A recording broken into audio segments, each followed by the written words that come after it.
Good morning, guys. Today is our translation challenge with my son Jairus. Hello Jairus, kumusta na ikaw? Mabuti naman. Ngayon magtatanong ako ng mga ilang mga Tagalog na i-Englishin mo, okay? Or Tagalog or Tagalog to English or English to Tagalog? Whatever. Tagalog, okay. So in English, what's the Tagalog of pleasing? Kinalulugdan. Kinalulugdan. Yeah, that is pleasing. Okay, what's pleasing?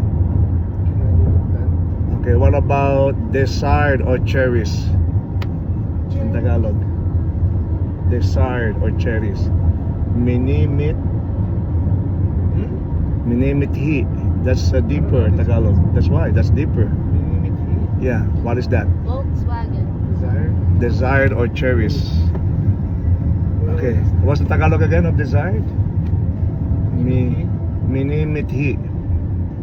What about kinalulugdan? I told you earlier.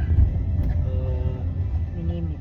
Pleasing. Pleasing. Okay. What about dahan-dahan, Jess?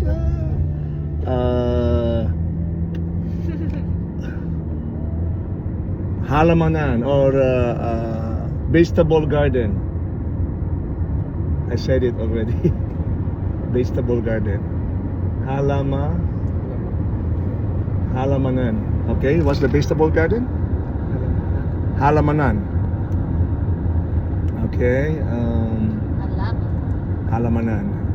What about iniirog or my sweetheart? Sweetheart. Iniirog. Say it. Iniirog. Yeah. What is that? Sweetheart. Okay. Now we will do the English translation to Tagalog. My sweetheart is living in Canada. What is it? Iniirig. Iniirog. Ang iniirog ko Iniirig ko ay ay nakatira. nakatira sa Saan nakatira? sa Canada. Okay. Okay. Next one. I'm pleased to say that our family is really united. Minimithi. Minimithi ko na ang aking pamilya ay laging nagkakaisa.